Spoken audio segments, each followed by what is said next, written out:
I stood at the doorway, watching Clara's little figure disappear down the street, her backpack bouncing with each step. A wave of relief washed over me, mixed with an unexpected sadness. It felt strange to be alone in the house after the chaos of the morning. Clara was off to her friend's house for the weekend, leaving me with nothing but my thoughts. I took a deep breath and closed the door, hoping the quiet would bring me peace.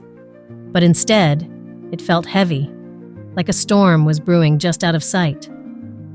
As I moved through the house, I noticed Thomas in the living room, his eyes glued to his phone. He hadn't said much all morning, and I could feel the tension hanging thick in the air. What was going on with him? I wanted to reach out, to ask him if everything was okay, but something held me back. Was it fear? Or was it the nagging feeling that I already knew the answer? "Hey, everything all right?" I finally asked, trying to keep my voice steady. He glanced up, his expression unreadable. "Yeah, just busy with work stuff." His response felt off, like a puzzle piece that didn't fit. I wanted to believe him, but the unease settled deeper in my gut.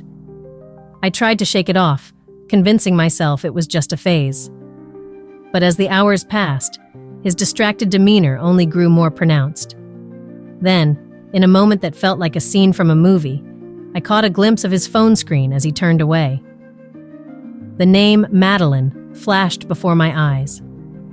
A chill ran down my spine. Who was she? My mind raced with questions. Was she a colleague, a friend, or something more? I felt my heart pound as I tried to process what I had just seen. Could Thomas be seeing someone else? The thought sent a wave of nausea through me. I thought about our life together, the plans we had made, the dreams that felt so solid just yesterday.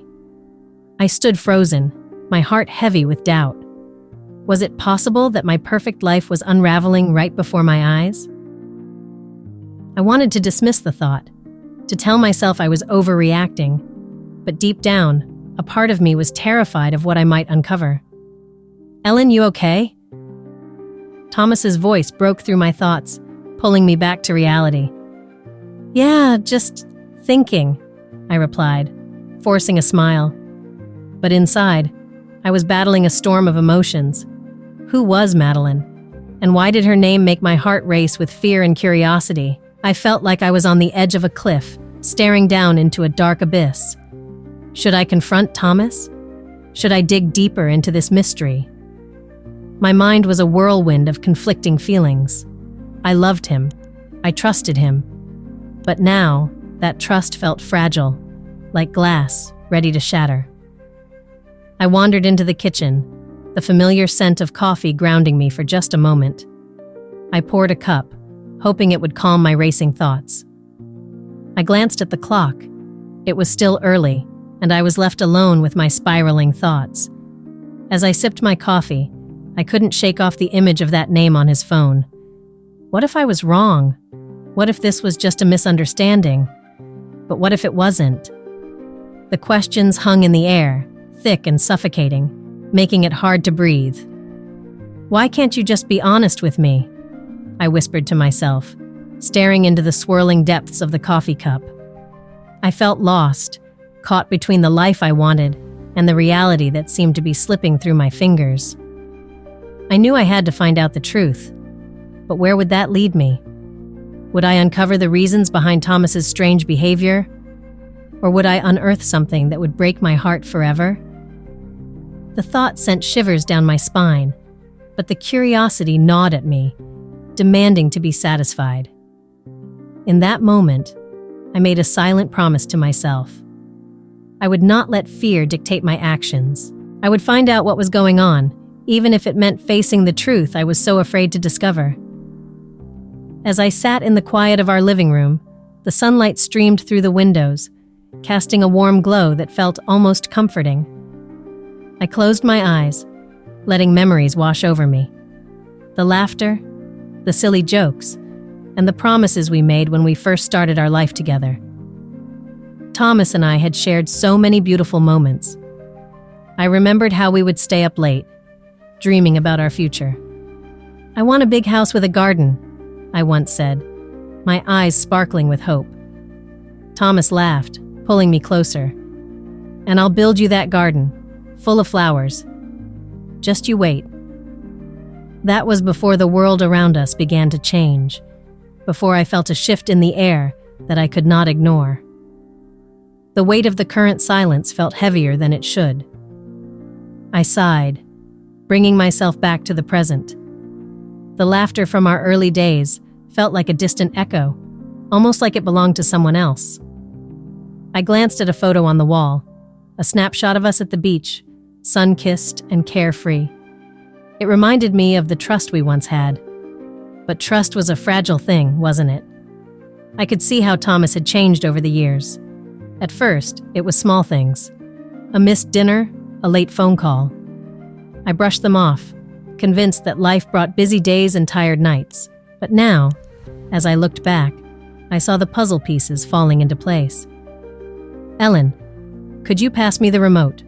Thomas asked, interrupting my thoughts. He sat on the couch, his eyes glued to the screen but his mind clearly elsewhere. I handed him the remote, but I couldn't help but feel that he was a million miles away. "Are you okay?" I asked, my voice tinged with concern. "Yeah, just tired," he replied, not meeting my gaze. I wanted to believe him. I wanted to believe that everything would be fine, but the name Madeline kept creeping back into my mind like a shadow I couldn't shake off. I had seen it on his phone, a name that felt foreign and unsettling.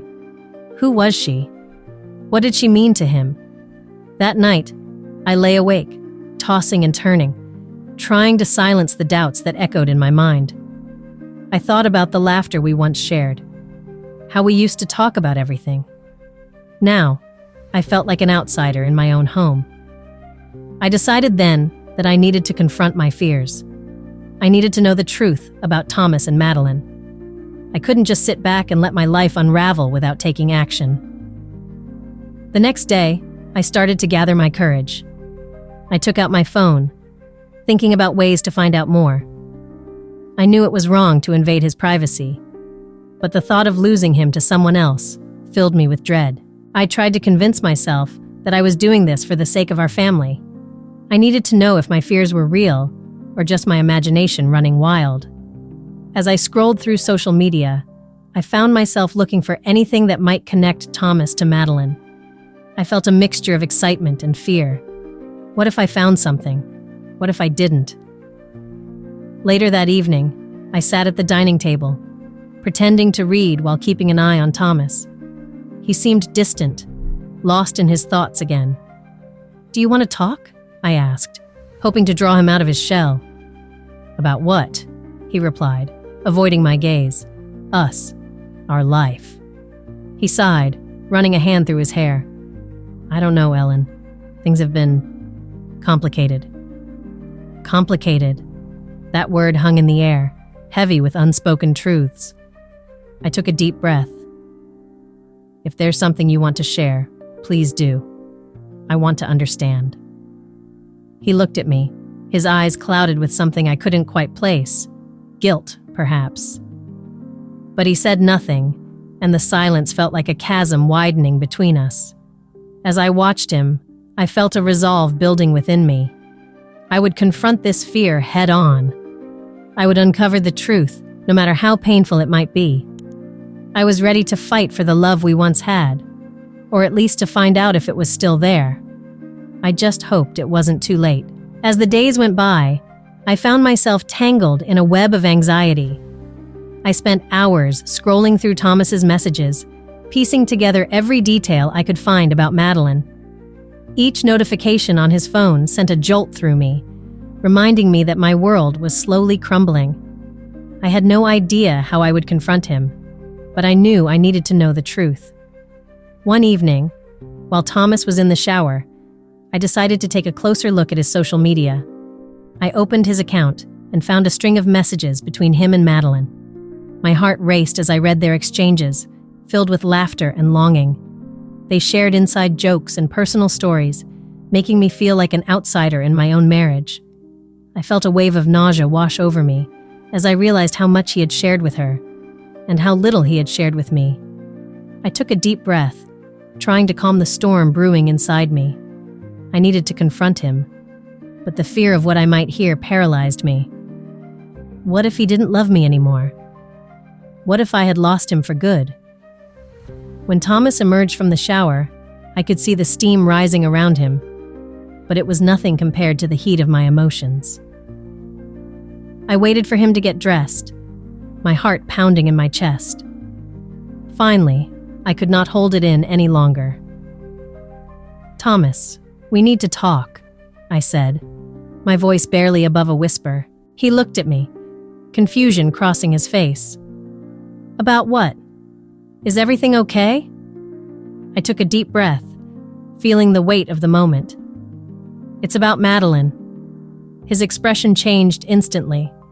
I could see the surprise in his eyes, followed by a flicker of panic. "What do you mean?" "I know about her. I found the messages," I said, my voice shaking. "How could you do this to us?" He ran a hand through his hair, clearly caught off guard. "Ellen, I can explain." "Explain what?" I interrupted, feeling anger bubbling up inside me. "That you've been texting another woman? That you've shared things with her that you won't share with me?" Thomas opened his mouth to speak, but then closed it again. His silence spoke volumes. I felt my heart shatter as I awaited his words. Finally, he sighed, looking defeated. "I didn't mean for it to go this far. I didn't plan for any of this." "Then what did you plan?" I asked, tears welling up in my eyes. "Did you plan to keep me in the dark while you explored a different life?" He looked down, guilt etched on his face. "I guess I was looking for something I felt was missing. I thought I could find it without hurting you. But I see now that I was wrong." My heart sank further. "What do you feel for Madeline?" I asked, my voice breaking. "Is it love?" He hesitated, and in that moment, I knew. "It's complicated," he finally admitted. "I feel drawn to her, but I didn't want to lose you.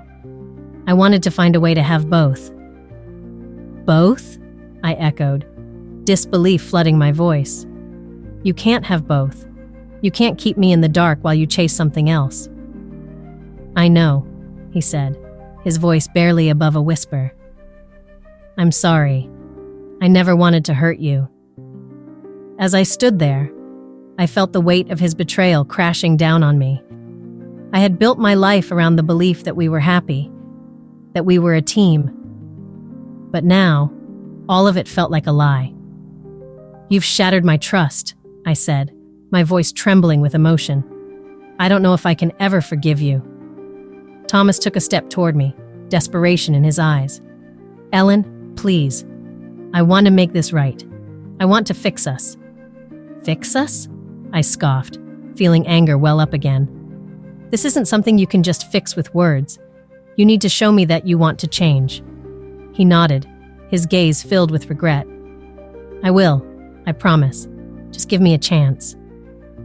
But as I looked into his eyes, I felt a deep sadness settle in my heart. I didn't know if I could believe him anymore. The love we once had felt distant, overshadowed by the reality of his betrayal. I was left standing in a room filled with broken promises, unsure of what the future held for us. I stood by the window, watching the leaves dance in the wind. Clara was coming home today, and I had to keep it together. The weight of the truth pressed down on me, a heavy blanket of deceit. I took a deep breath and tried to push my feelings aside. I wanted to greet her with a smile, not the mess of emotions swirling inside me. When I heard the sound of the key in the lock, my heart raced. Clara walked in, her face lighting up the room. "Mom, I'm back," she exclaimed, dropping her suitcase. "Welcome home, sweetie," I said, forcing a smile. I knelt down to give her a hug, wrapping my arms around her tightly. I needed this moment, this connection. It felt like a lifeline in the storm that was my life. "How was your weekend?" I asked, pulling back to look into her eyes. "It was fun," "We went to the amusement park and I won a giant stuffed bear," she said, holding up the fluffy toy. "That's great! I can't wait to see it," I replied, trying to keep my voice steady. Inside, I felt like I was breaking apart, but I had to be strong for her. As we settled in, I busied myself in the kitchen, making Clara her favorite cookies. The familiar scent filled the air, but it did little to ease the turmoil inside me. I glanced at my phone, hoping to see a message from Thomas, but there was nothing. The silence between us was deafening. "Mom, can we watch a movie later?" Clara asked, her eyes sparkling with excitement. "Of course! We can make it a movie night," I replied, feeling a pang of guilt. I wanted to enjoy this time with her, but my mind kept drifting back to Thomas and Madeline. Later that evening, as Clara and I cuddled on the couch, I tried to focus on the film, but my thoughts were a tangled mess. I remembered the confrontation with Thomas, his words echoing in my head. "I need space, Ellen. I have feelings for someone else." The sting of his confession felt fresh, like a wound that wouldn't heal. "Mom, are you okay?" Clara asked, her voice cutting through my thoughts. "Yeah, I'm fine, sweetheart. Just a bit tired," I lied, forcing another smile. The worry in her eyes made my heart ache. I didn't want to burden her with my pain. After Clara went to bed, I sat alone in the dark, the weight of my reality crashing down on me. I knew I couldn't keep pretending everything was fine. I needed help. I picked up my phone and searched for a therapist. The idea of talking to someone felt both scary and relieving. I could no longer carry this burden alone. The next day, I made the call. "Hello, I'd like to schedule an appointment," I said, my voice trembling slightly. It felt like I was taking the first step toward reclaiming my identity, toward healing. As the week went on, I made small changes in my routine. I started taking walks in the park, breathing in the fresh air, and trying to clear my mind. I began to focus on self-care, something I had neglected for far too long. I remembered the woman I used to be before all of this. Strong, vibrant, and full of life. One afternoon, I sat at a cafe with my sketchbook, drawing the world around me. It felt good to express myself through art again. I had forgotten how much I loved it. A small smile crept across my face as I filled the pages with colors and shapes. "Hey, Ellen!" a familiar voice called out. It was Sarah, an old friend I hadn't seen in ages. We hugged tightly, and I felt a spark of joy. "I've missed you," she said, her eyes bright. "We should get together more often." "Yes, we definitely should," I replied, feeling a warmth spread through me. For the first time in a while, I felt a flicker of hope. Perhaps I could find my way back to myself. As I prepared for my first therapy session, I knew that I had a long road ahead.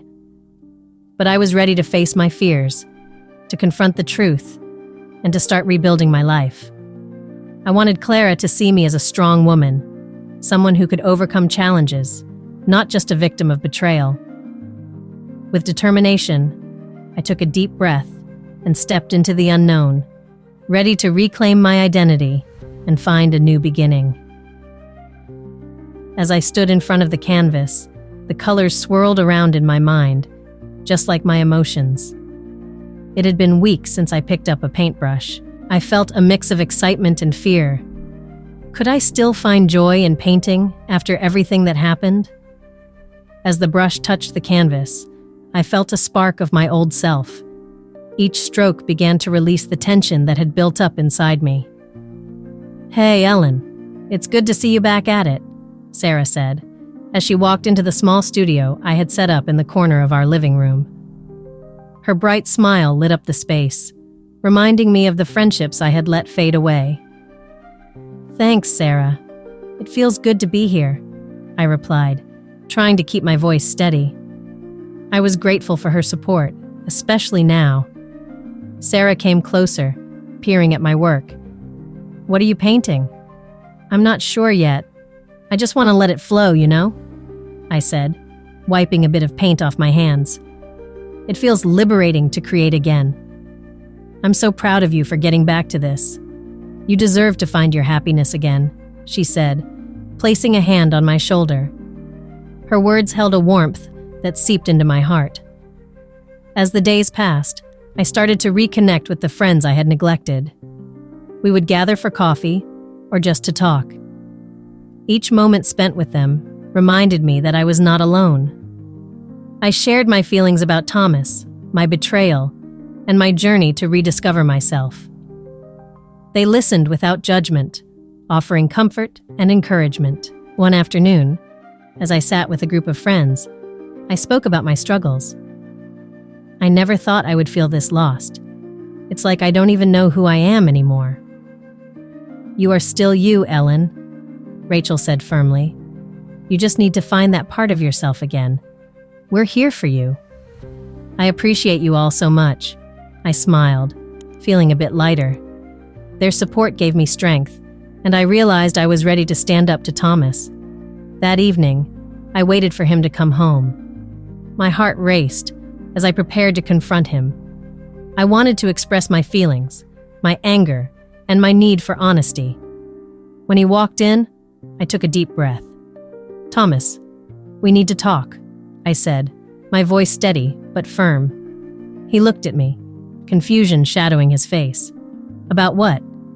"About us. About you and Madeline," I said, my voice rising slightly. "I need to know how you really feel. I deserve that much." His expression shifted.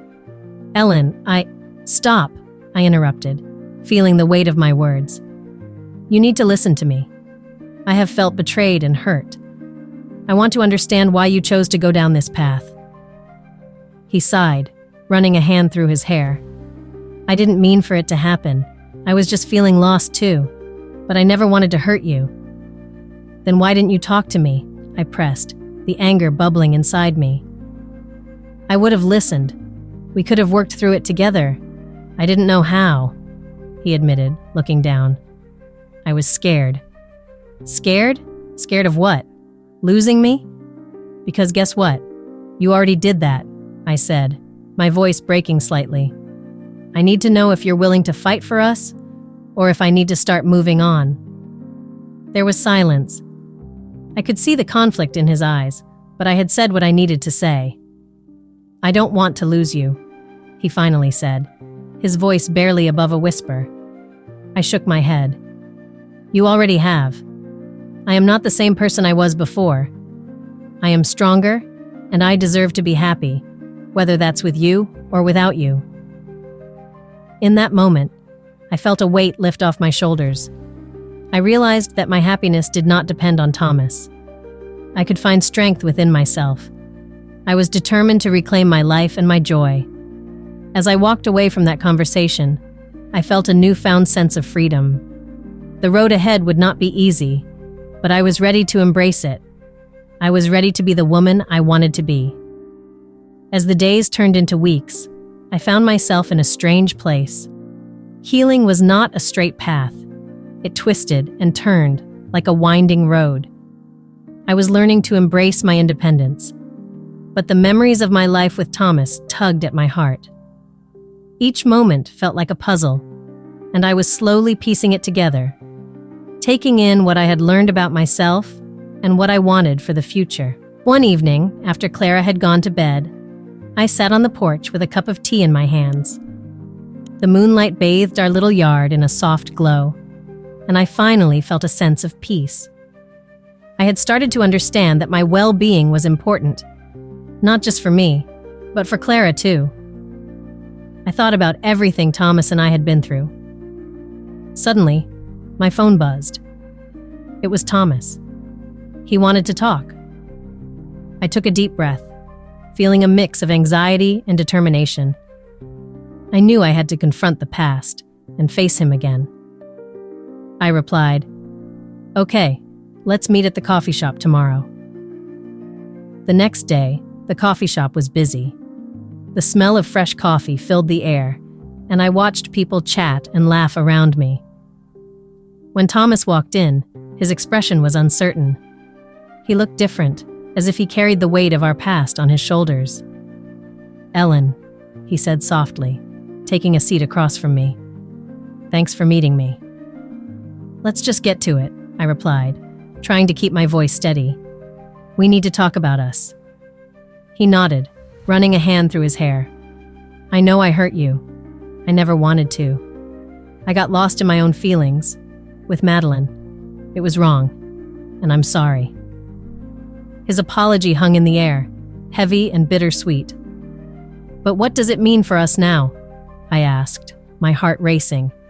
"Can we even fix this?" Thomas sighed. "I don't know. I care about you, and I want to co-parent Clara. She deserves that. But I also know I need to figure myself out." I took a sip of my coffee, letting his words sink in. "So, we're just going to pretend everything is fine?" I shook my head. "Trust is shattered, Thomas. It can't just go back to what it was." "I understand that," he replied, his voice low. "But I want to try. For Clara. I hope you'll let me be there for her."